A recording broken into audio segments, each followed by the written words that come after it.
진료 시작 전에 잠깐 입문 강의 진행하겠습니다. 오늘은 어지러움에 대해서 강의할 건데요. 어지럽다고 호소를 하시는 분들이 많아요. 근데 이게 어지러운 게 아무래도 머리 쪽 증상이다 보니까 이런 게 지속이 되다 보면 좀 일말의 불안감 같은 게 있는 게 사실이잖아요. 그래서 오늘 이제 어지러움에 대해서 다양한 증상과 이에 따른 특징에 대해서 좀 정리를 해드리려고 합니다. 어지러움을 참 다양한 형태로 많이 호소를 하세요. 머리가 핑 돈다, 눈앞이 깜깜하다, 아찔하다 이런 형태로 호소를 하시는 분들도 있고, 세상이 빙빙 돈다, 눈앞이 돌고, 정신이 맑지가 않고 집중이 잘 안 된다 이런 거를 어지럽다 표현하시는 분들도 있는데요. 의학적으로는 이렇게 두 종류로 분류를 해요. 이제 영어로는 디지니스나 벌티고 이렇게 두 종류로 분류를 하는데, 위에 게 이제 주로 호소하시는 어지럼증 증상이에요. 아찔한 느낌이 들고 멍한 느낌이 드는 거. 이건 좀 생리적인 현상이기 때문에 좀 컨디션 떨어지거나 하면 많이 나타날 수가 있는 거고, 아래는 좀 이제 빙글빙글 돌고 균형 잡기가 어려운 느낌이 들 때 이제 좀 병리적 증상으로 판단을 하는데요. 이런 거 같은 경우에 좀 가만히 있으면 좀 안정이 되고 움직이면 좀 어지럼증이 심해지는 좀 특징이 있습니다. 자, 어지럼증에 대해서 각각의 특징을 좀 정리를 해드릴 건데요. 첫 번째로는 기립성 현운이에요. 기립성 저혈압이라고도 많이 하는데, 오래 앉아있다가 갑자기 확 일어났을 때 좀 어지럽고 눈앞이 깜깜해지고 이런 거 말하는 건데요. 이거는 이제 말 그대로 혈압이 좀 떨어지는 건데, 무슨 말이냐면 이제 앉았다 일어날 때 머리 높이가 확 올라가잖아요. 그럼 심장에서 뇌 쪽으로 혈류가 공급이 원활하게 돼야 되는데, 일시적으로 혈류 공급이 잘 안 돼서 잠깐 이렇게 좀 어지럽고 눈앞이 깜깜해지는 이런 현상이 나타나는 건데, 결론적으로 말씀드리면 이건 좀 운동 부족이나 좀 이제 피로가 많이 누적되거나 이런 사람들에게 많이 나타납니다. 그리고 좀 혈액이 좀 양이 좀 빈혈 같은 게 있어서 혈액량이 좀 기본적으로 부족하신 분들, 그런 분들에게도 많이 나타나게 되고요. 그다음에 시야장애라는 건 이제 시력이나 뭐 이런 난시 같은 게 갑자기 한쪽으로 생겨가지고 뭐 시력 차이 양쪽으로 생기면 발생하는 어지러움인데요. 뭐 안경 같은 걸 갑자기 바꿔도 생길 수가 있고, 이거 특징은 이제 눈 때문에 생긴 어지러움이니까 눈을 감으면 이 증상이 완화가 돼요. 눈을 뜨고 있으면 어지러운데 감으면 완화가 된다. 이러면 이제 안과에 가셔가지고 시력 측정 한번 해보시는 게 좋겠습니다. 자, 그다음 편두통인데요. 편두통이라는 건 이제 두통이 이제 머리가 지끈지끈 아픈 건데 뭐 좀 미식미식거리고 어지럼증이 있고 이런 거 같이 동반하는 두통을 말해요. 그래서 이제 한쪽 머리가 막 욱신욱신 엄청 아프면서 미식미식거리고 어지럽다 이렇게 하면 이제 편두통이라고 판단을 할 수가 있는 건데, 일단은 두통 같은 게 뭐 머리가 단순히 아프다고만 해가지고 이제 편두통이라고 한쪽이 아프면 편두통 이렇게 생각하시는 분들이 많은데, 그렇지는 않고 이제 미식미식거리고 어지럽고 이런 생각이 같이 동반되는 게 편두통이다 이렇게 알아두시면 될 것 같고요. 편두통은 이제 혈관이 좀 확장돼서 나타나는 거라서 이제 박동 뛰듯이 이제 머리 아픈 특징이 있고, 그렇습니다. 다음은 저혈당인데요. 이제 당뇨 때문에 약으로 조절하시는 분들 같은 경우에 저혈당 증상 같은 거 좀 잘 알아두셔야 돼요. 좀 이제 뭐가 몸이 떨리고 심장이 두근두근 뛴다든지 몸에 힘이 쭉 빠지고 땀이 나고 막 이런 증상이 올 때 이제 저혈당 증상이라고 하는데요. 머리가 아프고 어지러운 증상도 같이 동반이 될 수가 있어요. 이게 심해지면 이제 의식장애가 생긴다든지 좀 이제 뭔가 좀 말하는 거 이런 게 좀 장애가 올 수가 있거든요. 그래서 좀 당뇨가 있어서 이제 약으로 조절을 하고 계신다 이런 분들은 저혈당 상태 올 거에 대비해가지고 좀 캔디나 이런 초콜릿 같은 거 좀 들고 다니시는 게 좋겠습니다. 자, 다음은 이제 좀 귀에 좀 문제가 있어가지고 발생하는 어지럼증에 대해서 말씀드릴 건데요. 첫 번째로 이석증이에요. 이게 귀 안에 있는 이제 내이 기관을 이제 도식화한 건데, 여기는 이제 달팽이 기관이라고 해가지고 이제 듣는 거, 청력을 담당하는 기관이고, 이쪽이 이제 전정기관이라고 해서 몸의 균형을 담당하는 기관이에요. 그 중에서 이렇게 고리 형태로 생긴 세방고리관이라는 게 있는데, 여기는 이렇게 조그맣게 돌같이 생긴 것들이 있어요. 이런 거 이제 이석이라고 하는데, 이게 어떤 역할을 하냐면 이제 몸의 좀 이렇게 움직임에 따라서 이 돌의 위치가 바뀌면서 내 자세를 감지를 하는 거예요. 그래서 저희가 이제 그냥 눈을 감고 있어도 이렇게 균형을 잡을 수가 있잖아요. 그런 게 이제 귀에 있는 이런 이석이 이제 역할을 하기 때문에 보지 않아도 내가 어떻게 서 있는지를 이제 알아서 감지를 하고 균형을 잡을 수가 있는 건데요. 이게 이제 제 위치에 있지 못하고 좀 이탈하거나 어디에 뭐 걸려버리거나 이렇게 되면은 이제 내가 실제 자세랑 이제 뭔가 귀에서 감지하는 자세가 다르기 때문에 뇌에서 혼란이 와요. 그래서 어지럼증이 생기게 되고요. 이석증 같은 경우에는 많은 분들이 알고 계시는데, 이런 이석증 전복술이라는 게 있어요. 이런 것만으로 해도 많이 좋아지는 경우가 많고, 이거는 머리의 위치를 귀에랑 방향을 맞춰주는 건데, 휙휙휙 몇 번 돌려주면서 이렇게 맞춰주면은 금방 증상이 해결되는 경우가 많고요. 이석증 같은 경우에는 이제 재발이 좀 자주 있기 때문에 이석증이 조금 있으시다라고 하는 분들은 이석증 정복수를 좀 제대로 잘 배워가지고 알고 계시면 더 좋을 것 같아요. 다음은 전정신경염인데요. 아까 그 균형을 담당하는 게 전정기관이라고 말씀드렸는데요. 거기서 발생한 신호를 뇌로 전달하는 게 전정신경이에요. 그쪽에 이제 염증이 생겨서 발생하는 건데, 그래서 좀 이제 어지럼증이나 이명이나 어지럼증 같은 게 균형 못 잡거나 이런 증상이 발생을 할 수가 있습니다. 근데 이거는 이제 염증이 이제 신경적 염증이 생긴 건데 주된 원인이 바이러스성인 경우가 많아요. 그래서 초기에는 좀 스테로이드제 같은 거를 같이 써주는 경우가 있어요. 왜냐하면 이제 일부에서는 완전히 회복이 안 되고 후유증으로 남는 경우가 있어서 스테로이드를 같이 써주기도 하는데, 그런 경우에도 이제 한방치료 같은 걸 병행해주는 게 훨씬 예후가 좋고요.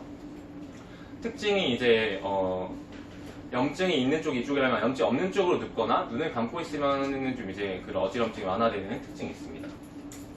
자, 다음으로는 메니에르 병인데요. 이 전정기관 쪽에는 이제 림프가 가득 차 있어요. 림프액이 가득 차 있는데 이제 이게 잘 원활하게 배출이 되어야지 이게 기능을 원활하게 하게 되는데, 어떤 원인에 의해서 병리적 기전이 명확하게 밝혀지진 않았는데 어떤 원인에 의해서 여기 림프액이 빠져나가지 않고 가득 차 있는 상태를 이제 말하는 건데, 이런 메니에르 병이 생기면은 증상이 이제 어지러움이 생기고 청력이 한쪽으로 좀 줄어들고 이명이 생기고 귀가 가득 찬 느낌이 들고 뭐 이런 증상이 생겨요.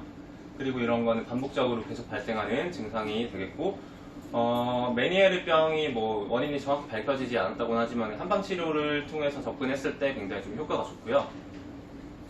다음으로는 좀 중추성으로 오는 그런 어지럼증에 대해 설명을 드릴 건데요. 뇌가 되게 중요한 기관이다 보니까 뇌 쪽으로 이제 혈류를 원활하게 공급해줄 수 있는 그런 시스템이 많이 돼 있어요.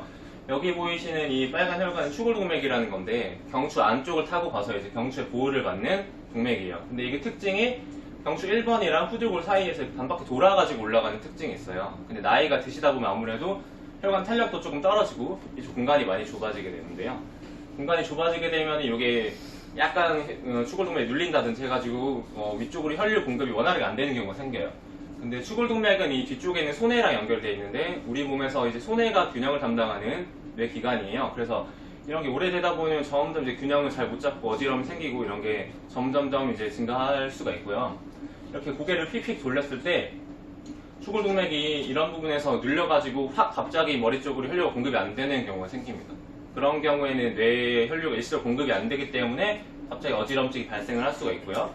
그런 경우에는 자세를 딱 바로 잡아주면은 금방 좋아지기도 하는데, 이런 증상이 있다면 이제 공간을 확보시켜주면은 좀 이제 증상이 많이 개선이 되겠죠? 그래서 경추 교정을 해주거나 이런 경우에 뒷목이 굳어 있어서 더 약화되는 경우가 많기 때문에 침으로 뒷목을 풀어주거나 하면은 효과가 좋습니다. 자, 다음은 청신경 초종이라는 건데요. 이거는 종양이에요. 이제 청신경 쪽에 생긴 종양인데 양성 종양이고요. 이제 뇌이랑 대뇌 연결시켜주는 신경 쪽에 이제 종양이 생긴 건데, 이게 종양은 크기가 점점 커지는 특징이 있죠. 그래서 점점 크기가 커지면서 다양한 신경적인 증상이 발생하는데, 처음에 일단 이명이 생기거나 좀 어지러움이 발생을 해요. 그리고 점점 이제 종양이 커지면서 뇌의 다른 쪽을 누르게 되면은 말기가 어둡거나 얼굴 한쪽으로 감각이 좀 이상해지거나 삼키는 게 조금 어려워지거나 균형 잡는 게 좀 어려워지거나 이런 증상이 나타날 수가 있습니다. 그래서 저번에도 한번 말씀드렸지만 종양으로 나타나는 특징은 이런 신경학적 증상 같은 게 몇 달에 걸쳐서 좀 서서히 증가하는 특징이 있는데, 그런 증상이 자기가 좀 있는 것 같다라고 하면은 한번 뭐 이렇게 검사를 받아보시는 게 좋을 것 같고요. 다음으로 많이들 이제 걱정하시는 중풍인데요. 중풍이 이제 뇌졸중의 다른 말인데, 중풍의 특징은 이제 중풍으로 나오는 어지럼증의 좀 특징이 있어요. 보통의 어지럼증이 이제 뭐 벽에 기댄다든지 이렇게 하면 좀 이제 완화가 되고 균형을 잡을 수 있는 특징이 있는데, 중풍으로 인해서 발생하는 특징이 이제 벽에 기대도 균형을 잡을 수 없을 만큼 좀 이제 막 심한 정도의 어지럼증이 오고요. 머리가 진짜 누가 뭐 망치로 때린 듯이 꽝 하는 통증이 오고, 이때까지 경험해 본 적이 없는 그런 두통이 같이 오기도 합니다. 그리고 뭐 이렇게 한쪽으로 뭐 마비가 온다든지, 한쪽 뭐 감각이 좀 둔해진다든지, 뭐 한쪽으로 잘 안 움직인다, 뭐 이렇게 언어가 좀 한쪽 말이 잘 안 된다, 이런 증상이 있다라고 하면은 이제 바로 응급실로 가셔야 되겠고요. 자, 이런 그렇게 극심한 중대한 그런 원인이 아니라고 했을 때 대부분의 어지럼증의 원인은 좀 이런 피로, 기력 부족, 체력 저하, 이런 컨디션과 많이 관련이 있어요. 그래서 평소에 운동도 좀 잘 해주시고 충분히 휴식을 취해주시는 게 어지럼증 예방에 많이 도움이 되고, 다음으로는 이제 좀 순환장애, 뭐가 어디서 이제 어혈이나 한의학적으로 담음, 기체 이렇게 뭔가 꽉 막혀 있는 경우에 어지럼증이 많이 발생을 해요. 이런 경우 같은 경우 이제 한방적인 치료를 통해서 좀 이 막힌 걸 뚫어주면 어지럼증이 많이 완화가 되겠죠.